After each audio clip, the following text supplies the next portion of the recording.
Please join me in warmly welcoming our president and the Lincoln Professor of History, Drew Gilpin Faust.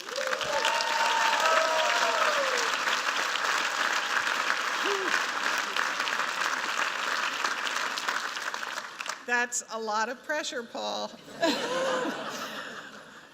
Have to score a few touchdowns. Greetings, alumni, graduates, families, and friends. It's such a pleasure to see you all here and offer congratulations on this day of celebration. I am in the unenviable role of warm-up act for one of the greatest storytellers of our or any other time. Nevertheless, my assignment is to offer a few reflections on this magnificent institution at this moment in its history. And what a moment it is. From comments of astonished pundits on television, in print, and online, to conversations with bewildered friends and colleagues, the question seems unavoidable and mesmerizing. What is going on? What is happening to the world? The tumultuous state of American politics, spotlighted in this contentious presidential contest. The political challenges around the globe, from Brazil to Brexit. The Middle East in flames, a refugee crisis in Europe, terrorists exploiting new media to perform chilling acts of brutality and murder, climate-related famine in Africa, and fires in Canada. It is as if we are being visited by the horsemen of the apocalypse, with war, famine, natural disaster, and yes, even pestilence, as Zika spreads, aided by political controversy and paralysis. As extraordinary as these times may seem to us, Harvard reminds us we have been here before. It is in some ways reassuring at this 365th commencement to recall all that Harvard has endured over centuries. A number of these festival rites took place under clouds of war, others in times of financial crisis and despair, still others in face of epidemics, from smallpox in the 17th century to the devastating flu of 1918 to the H1N1 virus just a few years ago. Harvard has not just survived these challenges, but has helped to confront them. We sing in our alma mater about calm rising through change and through storm. What does that mean for today's crises? Where do universities fit in this threatening mix? What can we do? What should we do? What must we do? We are gathered today in Tercentenary Theater with Widener Library and Memorial Church standing before and behind us, enduring symbols of Harvard's larger identity and purposes, testaments to what universities do and believe at a time when we have never needed them more. And much is at stake for us and for the world. We look at Widener Library and see a great edifice, a backdrop of giant columns where photos are taken and 27 steps are worn down ever so slightly by the feet of a century of students and scholars.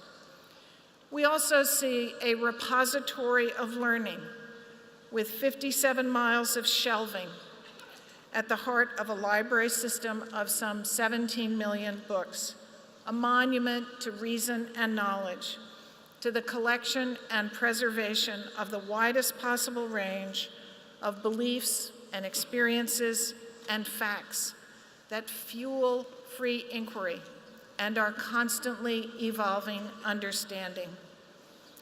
A vehicle for veritas, for exploring the path to truth wherever it may lead. A tribute to the belief that knowledge matters, that facts matter, in the present moment as a basis for the informed decisions of individuals, societies, and nations, and for the future as the basis for new insight. As James Madison wrote in 1822, a people who mean to be their own governors must arm themselves with the power that knowledge gives. Or as early 20th century civil rights activist Nannie Helen Burroughs put it, education is democracy's life insurance. Evidence, reason, facts, logic, an understanding of history and of science. The ability to know, as former Dean Jeremy Knowles used to put it, know when someone is talking rot. These are the bedrock of education and of an informed citizenry with the capacity to lead, to explore, to invent. Yet this commitment to reason and truth, to their pursuit and preeminence, seems increasingly a minority viewpoint. In a recent column, George Will deplored the nation's evident abandonment of what he called the reality principle, the need to assess and adapt to facts. Universities are defined by this principle. We produce a ready stream of evidence and insights, many with potential to create a better world. So what are our obligations when we see our fundamental purpose under siege, our reason for being discounted and undermined? First, we must maintain an unwavering dedication to rigorous assessment and debate within our own walls. We must be unassailable in our insistence that ideas most fully thrive and grow when they are open to challenge. Truth cannot simply be claimed. It must be established, even when that process is uncomfortable. Universities do not just store facts. They teach us how to evaluate, test, challenge, and refine them. Only if we ourselves model a commitment to fact over what Stephen Colbert so memorably labeled as truthiness, and he also actually sometimes called it veritasiness. Only then can we credibly call for adherence to such standards in public life and in a wider world. We must model this commitment for our students as we educate them to embrace these principles in their work here and in the lives they will lead as citizens and leaders of national and international life.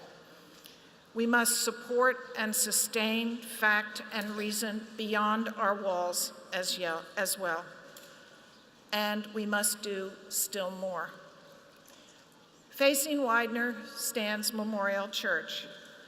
Built in the aftermath of World War I, it was intended to honor and memorialize responsibility, not just the quality of men's and women's thoughts, but as my predecessor James Conant put it, the radiance of their deeds.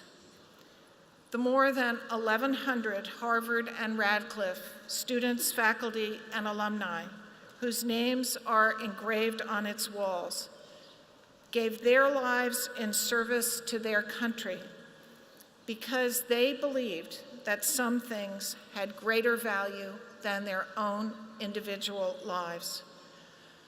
I juxtapose Widener Library and Memorial Church today because we need the qualities that both represent.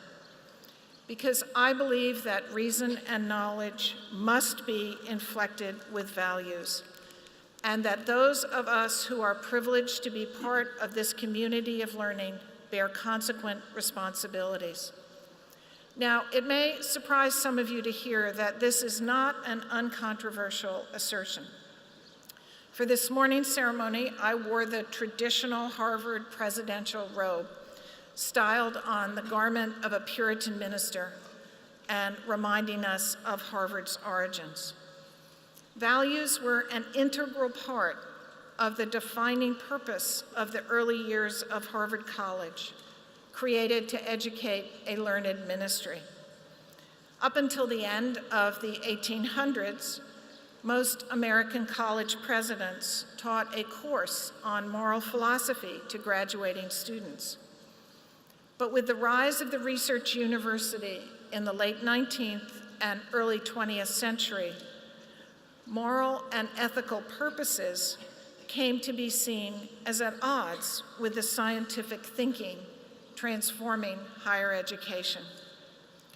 But in today's world, I believe it is dangerous for universities not to fully acknowledge and embrace their responsibilities to values and to service, as well as to reason and discovery.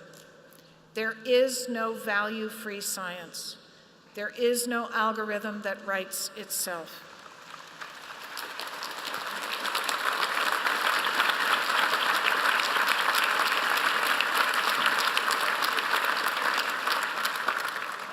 The questions we choose to ask and the research we decide to support, the standards of integrity we expect of our colleagues and students, the community we build, and the model we offer, all of this is central to who we are.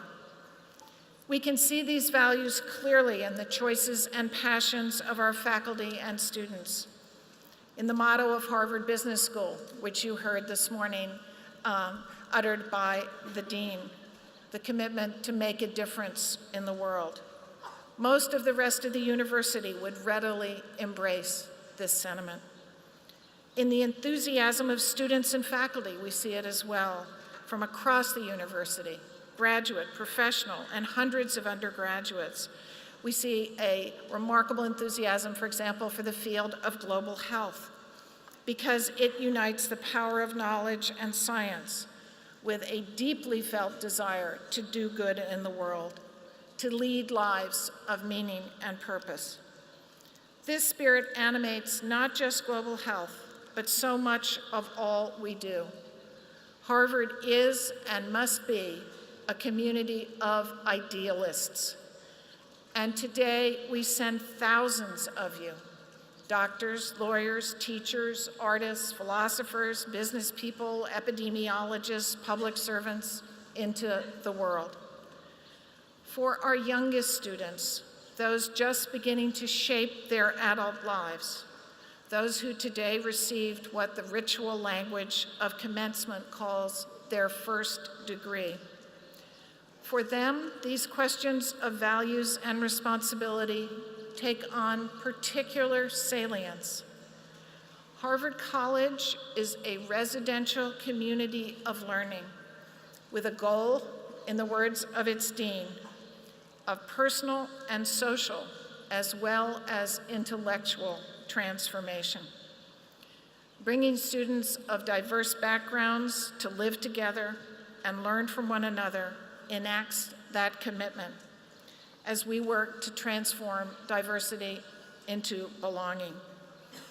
In a world divided by difference, we at Harvard strive to be united by it. In myriad ways, we challenge our students to be individuals of character as well as of learning.